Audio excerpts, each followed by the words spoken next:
Sure. What is going on, everyone? This is me, Prasanna Balakrishnan, back again. This time for the massive preview of England versus Germany in the round of 16. This is a massive rivalry, dates back to the 1930s. The first match between England and Germany was played in 1899, and there have been so many great games. Who can forget the 1966 World Cup final when Germany was West Germany? England scored a goal that apparently never crossed the line, and England ended up winning 1-0. 2001 World Cup qualifiers in Germany when England beat them 5-1. The 2010 World Cup round of 16 where Lampard's goal, which was clearly over the line, and it wasn't given. Germany ended up winning it 4-1. The 1990 World Cup semi-final when England lost on penalties, and the Euro 96 semi-final as well where England lost on penalties. I'm not sure if it's a German thing whether they're actually good at penalties, because every German team seems to be very good at penalties. And to preview that, I have got a fellow Germany fan here who I have known for some time now.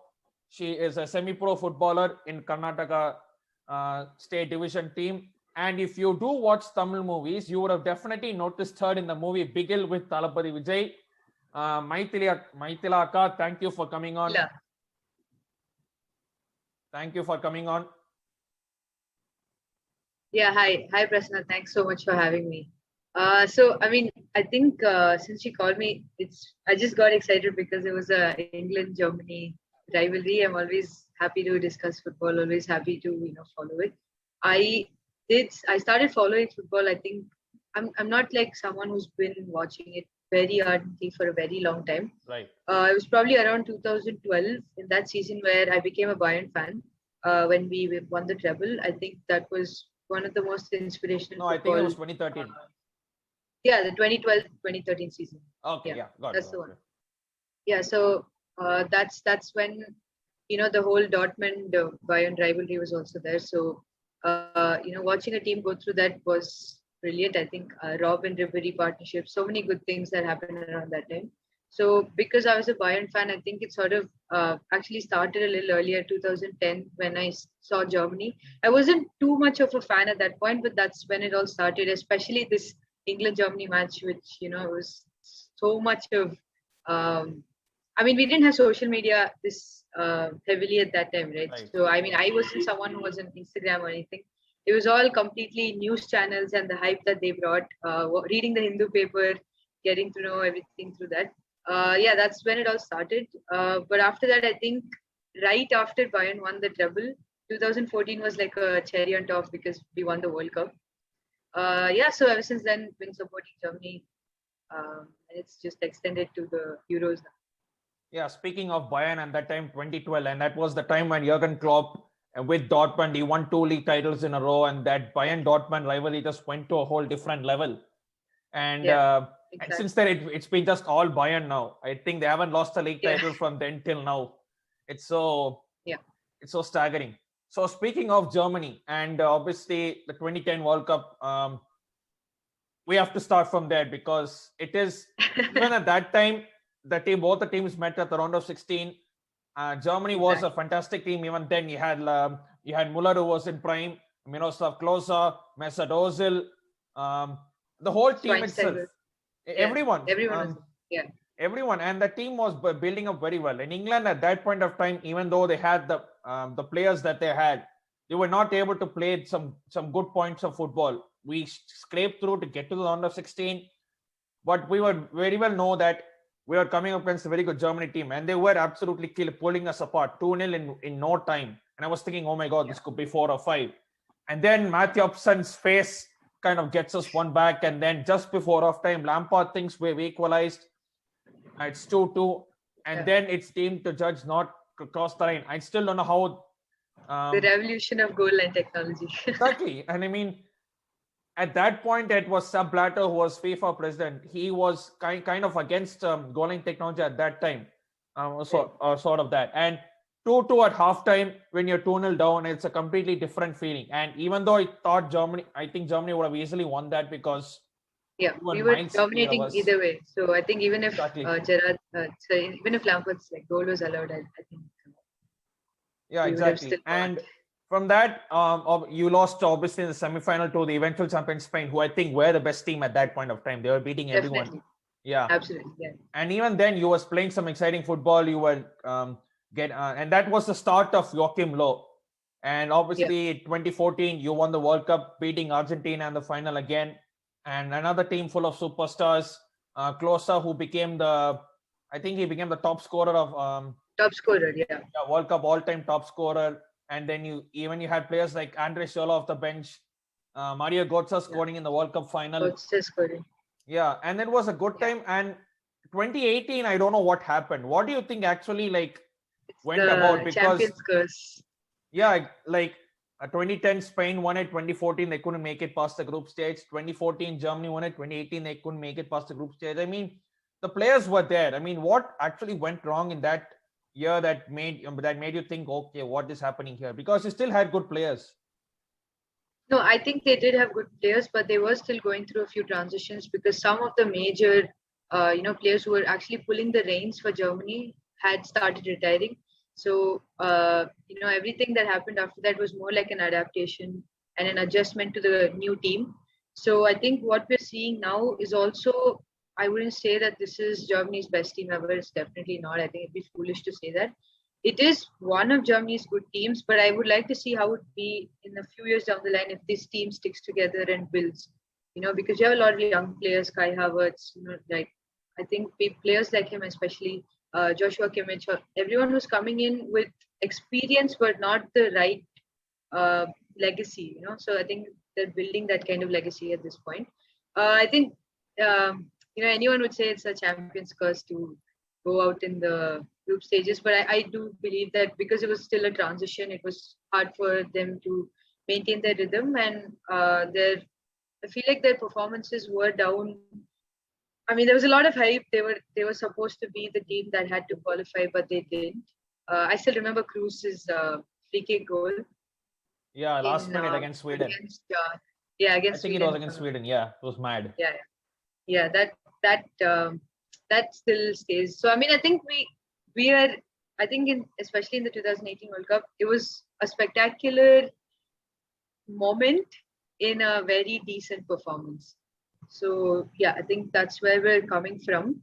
So excited to see how this Euros will go, because major competitions usually establish a benchmark to how the team is, and I think this is a really good test for us.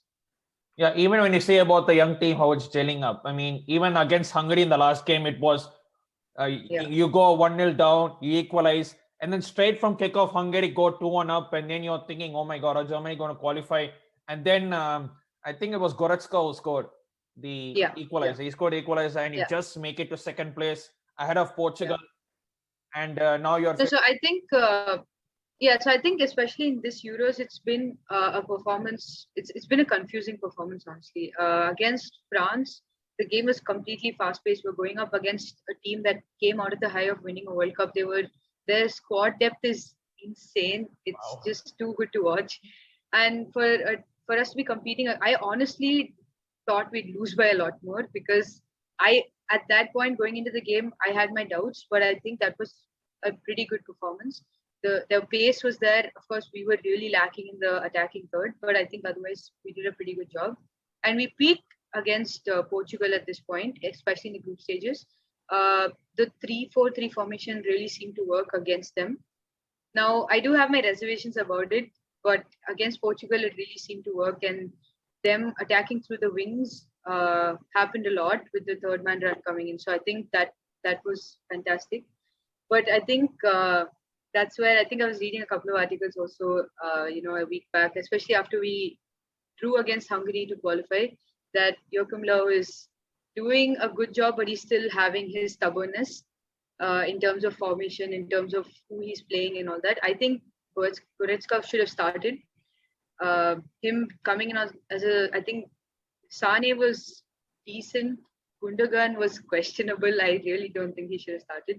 But yeah, I think again it comes down to the formation that he's trying to play. I feel like a 3-4-3 might not work against England, especially because you have a good defense. You're going up against a team that's defending really well. You guys haven't conceded even a single goal in this entire movement, right? So yeah, I think that will be interesting to watch what Lowe does, especially to the formation.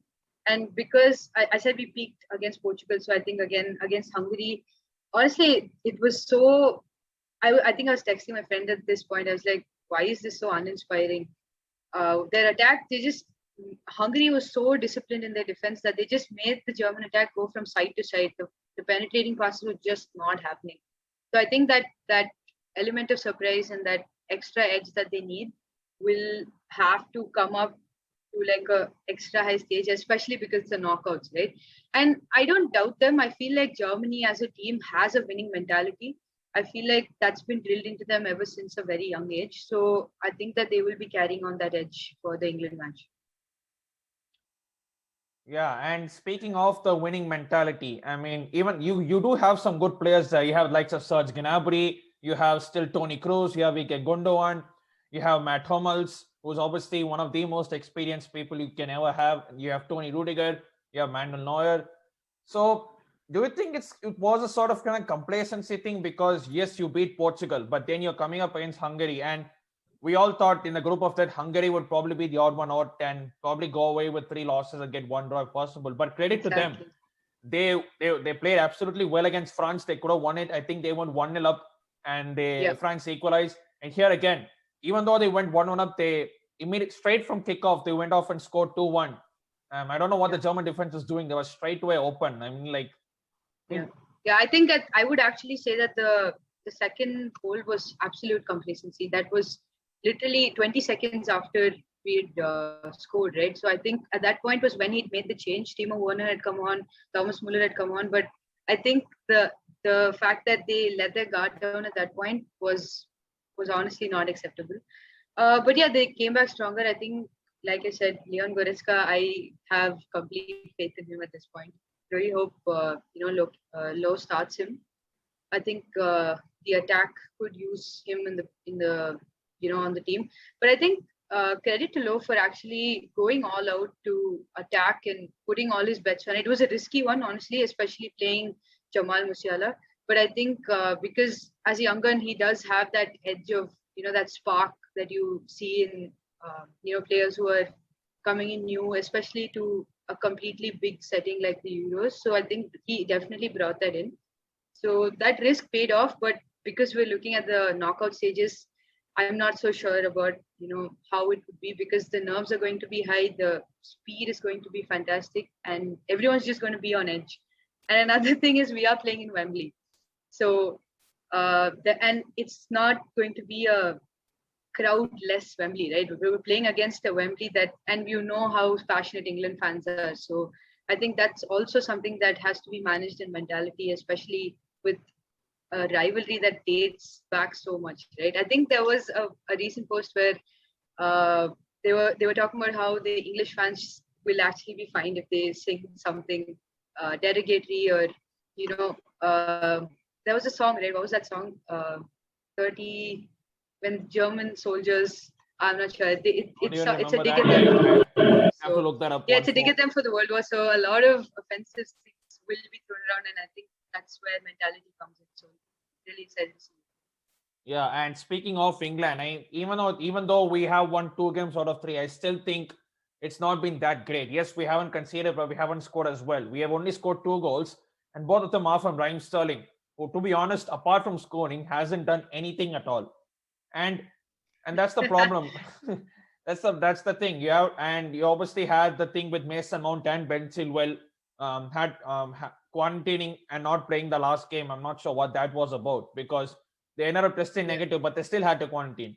I'm not sure what that was Yeah. about because Billy Gilmore tested positive and Yeah, I think because he was interacting with them, right? yeah. And the formation is not much of a doubt because it's the general standard 4-2-3-1 formation with the number 10 and one striker with 2 defensive midfielders. But I think it's the way that we are set up, and it's you. I'm not even sure if you want to call it a pragmatic approach because even if you're a pragmatic approach, you would attack at some points because it's. But when you look at England, most times this season, it's mostly like sideways passing, backwards passing, and sometimes the games are at 2 p.m. and US time, and I'm like, oh, don't sleep, don't sleep, don't sleep. And yes, we did win, but yes, defensively are good. As you said, we haven't conceded any goals. I think defensive we have been good. I think Tyrone Mings has been fantastic. Harry Maguire came in last game and he looked good. Luke Shaw has been good. So there is a lot of talent, and you also saw the likes of Bukayo Saka coming in onto the left wing and putting in a good shift, and that's the problem. If Bukayo Saka hadn't performed well, I think Southgate would have definitely put in Jadon Sancho, because Jadon Sancho is hardly paired and he's one of the most talked up players, and talks that he's going to Manchester United and all of that. It's been for a very long time. And even Rashford, he's apart from coming off the bench, he's hardly had any impact. And one definite starter for England should be Jack Grealish. I think he can give. He walks into any team basically, and he will give the German defense problems. And it's not that the way he hasn't got that great pace or things like that, but the way he just glides with the ball, he makes things work. He can make something work out of nothing, and that's the thing when you're coming up against a good defense, you need someone like a Jack Grealish to open you up. And and I think I read somewhere that Gareth Southgate is definitely going to start Phil Foden and Mason Mount for this game. So who goes? It'll probably be Saka going out, and then Foden coming in, and Mason Mount, for who I question that. And even the striker Harry Kane. I mean, he's hardly done anything, and like we have talked him up so much, and he was the Premier League's top scorer and top assist maker for the last season. And is that thing about him going to Man City and the fee running on his mind? Because you have to definitely take that in consideration. This is still the summer transfer window, and players will be linked to moving here and moving there. So will that play an effect on their minds? So that's England and Germany. How can you not talk about the rivalry? It's been there for so long, so many great games, and hopefully this one is a great game as well. So I think one more thing to add is, so we were talking about Jadon Sancho, right? I think he might hold the wild card especially because he's played in German soil and he's played with and against a lot of the players in the team. So I mean, it totally depends on how England progresses with their attack. But I feel like at any point he would probably hold the the wild card here to make it or break it for England. Yeah, he has to, because we all know he has got some wonderful pace. And creative part, you look to your front three, and the two defensive midfielders, they are good players, but to be honest, they're not going to create much. Declan Rice, he's good at being defensive, but he's not great going forward. Calvin Phillips has been first game he had a man of the match performance against Croatia. I think he was outstanding, and you didn't expect that from the likes from him. He's a good player from Leeds United. He's coming into the setup, but you never knew he would bed into the system so well. So I probably think Southgate is going to stick to his 4-2-3-1 formation and then go with those two defensive midfielders. So let's go into the predicted 11, 1-11 for Germany and England. You start off with Germany. Who do you think your 1-11 will be? What will be the formations? And who do you see low changing? Okay, so I mean, if we're sticking to I really hope he doesn't stick to the 3-4-3 formation, because I feel like one thing is Kimmich seems a little confused, especially on how to play a wing back that high, because and the three defenders seem very detached from the rest of the play. So I feel like if they go with a 3-4-3, it's going to be pretty much the same. Hummels, Rudiger, and Ginter at the back, Gosens and Kimmich on the wing, and Kroos and Gundogan. I'm still a little on the fence on him starting.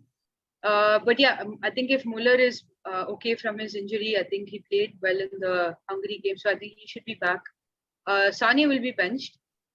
I mean, at least that's my prediction for it. Havertz should play, and I think Werner still will be a substitute. I don't think Werner should start, but I'm very excited to see how he'd put Leon Goretzka in if he's going to start him. So yeah, that should be a wild card. Serge Gnabry up front, of course. The thing is, now Serge Gnabry has been in form and combining with Lewandowski excellently well for Bayern. But there are, and he does have his moments of magic, even for Germany. But I think there is still something that he can bring to the table, which he's not yet done. Hoping to see that he brings that in. Yeah, this is my prediction for 3-4-3. Is it maybe the change of maybe playing with a different sort of player, because you know that when you're playing with Lewandowski, you're definitely going to get at least 1 goal per game. Whereas Germany, you're playing Timo Werner with all due respect, but he's not getting in the goals. And do you think that's also a reason to why Gnabry is not performed to the level of what you think, or is it just that something is missing in his game?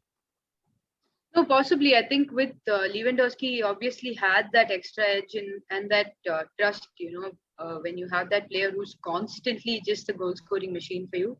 So the German setup is going to be very different from how he views his attack with Lewandowski. But I think uh, Gnabry, in his best shape, does have the ability to play well and make the others play well as well.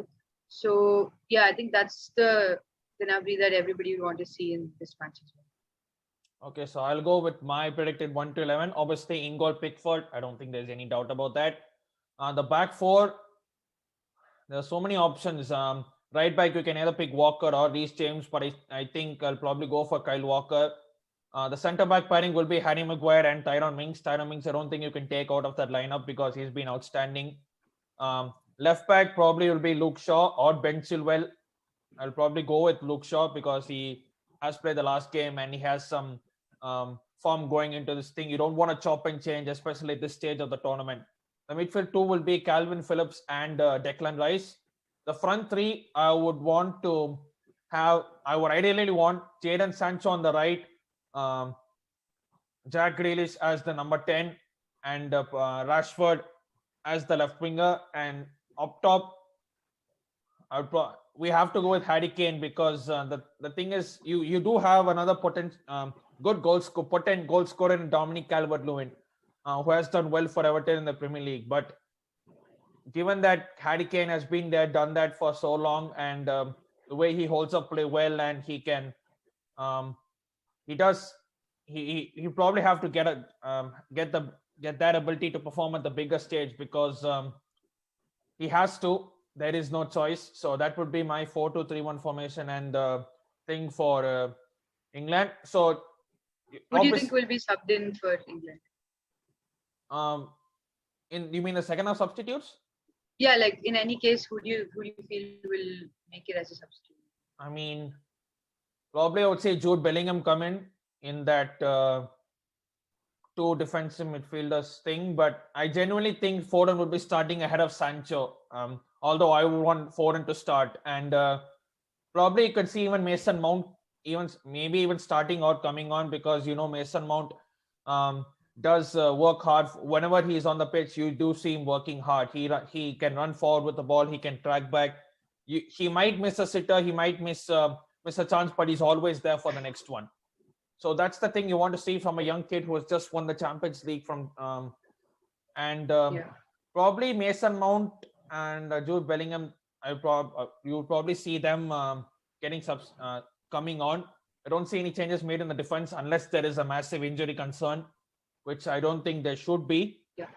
And maybe you can even give a case for Reece James coming on if in those last minutes you want a goal, and Reece James can put in those crosses for Harry Kane.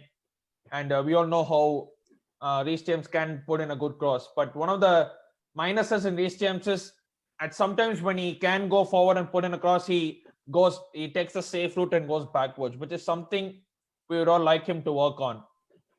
And that's the problem. And maybe even Rashford can come off the bench because Sterling will definitely start. I mean, he has scored he's the only one who has scored your goals. And can you bench him? I don't think so. And so Joachim Low, 2010 to 2021.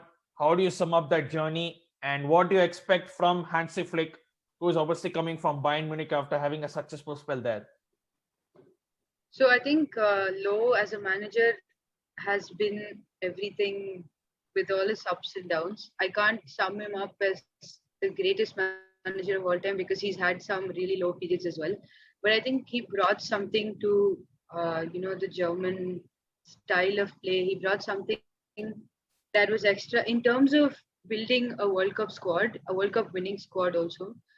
He had that edge in him, and he developed a certain culture, which actually I wouldn't even say developed. I feel like he built on a culture that already existed, and he built on it enough to win a World Cup, right? And his low points obviously came in when Germany crashed out of the 2018 World Cup in the group stages. Uh, the thing with low, from what I've observed is there is a certain style of play that he tends to stick to, and I think that especially in this competition, because each team is adapting very quickly, that shouldn't happen, and his fluidity should obviously increase a little more. But yeah, he's brought good things to the team. I think he's leaving them leaving them in the hands of Hansi Flick is the best thing ever. I have so much faith in him. I didn't know when I started following Germany. I actually never knew as much about Low. I only gradually learned about him. But when it comes to Hansi Flick, I feel like he's been with Germany. He was the assistant coach to Joachim Low. He going on in the World Cup winning squad, and I feel like he's been in the process, right? Even though he was not the name up front, he's been in the entire process right from the start. So I don't think he's missed out on anything. I feel like he's actually been given a gold mine. He's been through the entire building process of the team, and this exact team is where the 2014 team was in 2010, right? So I think coming from that place, he has a fantastic squad with really good players to work on. It's only about how he builds it. But I do have complete faith in him. He's done a great job even at Bayern. So yeah, complete. I'm very excited for Hansi Flick to take over. Actually, I'm very. I look forward to the new era. I don't think that I would say low should stay or anything. I think it's a great transition and it should happen. Yeah, and if someone said to any football fan in general, and if they say like if a coach is gonna come into to coach your country, and in 10 years he's gonna win your World Cup, he's gonna take you to World Cup semi-final, and you may have a down, maybe crashing out of the group stage, most fans will probably take it because you do have a World Cup trophy with you, and that's not the case with England. And everyone keeps saying, "Oh, it's coming home, it's coming home." I have no hope because even in the 2018 World Cup, when we went to the semi-final, we didn't face any great team apart from, to be honest, Croatia. We should have beaten them after going 1-0 up, and it was that World Cup when Italy didn't qualify, Netherlands also didn't qualify for the World Cup, Germany crashed out, Argentina crashed out in the round of 16, and I think Portugal went in the quarterfinal stage. So it was kind of boiling up to that point, and so. What is so obviously we come to the predictions point. I feel it's going to be a very good game, and I wouldn't want the game to go to penalties, because if we go to penalties, we all know what the result will be. Germans are very good at taking penalties, and I'll probably say 2-1 England. It'll be a very tight game, but I genuinely think our defense is good. We can definitely hold up against the likes of Serge Gnabry and others.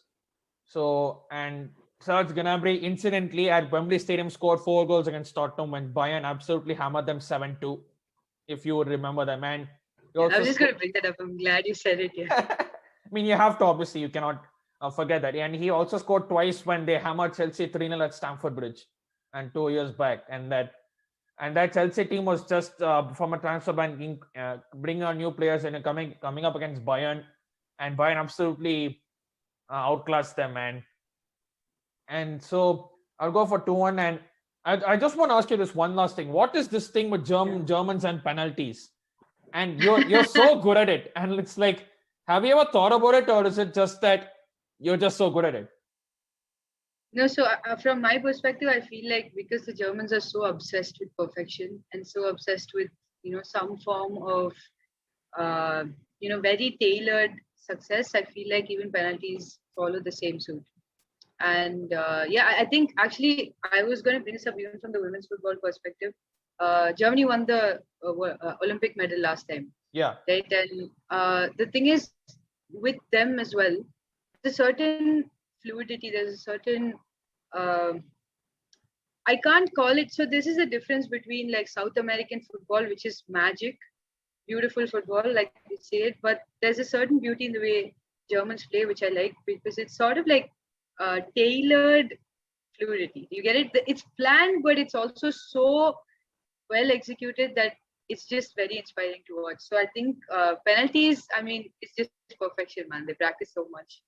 And we have Noir and on when you goals. have a system I and you have have a goals. coach who can implement that system and you're tactically well drilled and you know what you're doing on the pitch, and if you do, and the coach is not going to be happy when you do a mistake or you make a mess out of a situation where you should be doing better. And Yeah. and coming to England over the years, and obviously in 2010 times I was in school and there was no social media. It was only the school talk and paper talk and whatever it would Exactly. be there. And I would say I remember I used to say at that time Spain, they're more focused on attacking parts, because they were fluent in attack and they would go out attack and score plenty of goals. Whereas the Italians, even though they were defensively minded, they would also score goals as well, because um, you cannot and the people question the defense, but not many people understand how hard it is to keep a clean sheet almost every single game. I mean, Italy last night, even we saw they conceded only after like 1,000 minutes or something. That's absolutely mad. And I used to say England try to be attacking and try to be like Spain, try to be like Italy, but the end of being none of them. That was the problem with England at those times. Even now, we're trying to adopt a pragmatic style and try to hit them on the counter attack. So, what do you predict for this game? Do you see it go to penalties or do you see it finishing in 90 Uh, minutes? so if it goes into penalties, it will definitely be a 2-2 draw and then penalties. But I mean, if it's a German win, then it's going to be a 2-1. And so, at the end, do you see Germany winning the Euros, or who do you see lifting the Euros at the end? That would be the ideal situation, for me as a German fan. But I think at this point, with the squad depth and the form that France is in, and if they carry it on, but I mean, I wouldn't count their performance against Hungary. They look very shaky. There's actually a lot of criticism. I mean, you must know it against Didier Deschamps. He can't afford to lose with a squad so good, right?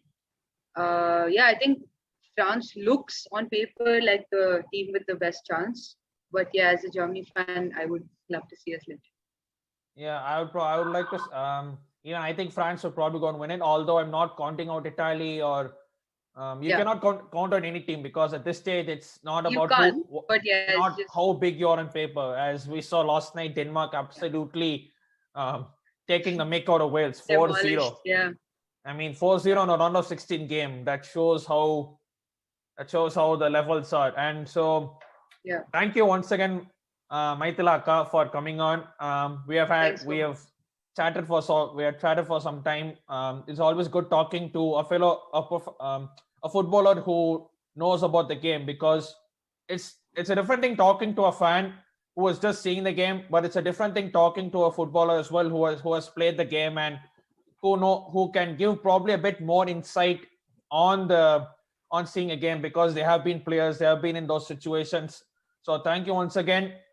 Thanks so much. And Thanks for having what me. This was really fun. I think there should be more conversations on football from perspectives like these. It's a lot yeah. of So obviously going into the tournament, I will definitely call on more of you if Germany eventually go on to. I think they are a good team, and it's just a question of whether they gel up to the situation and yeah. they come up. So thank you everyone for watching this.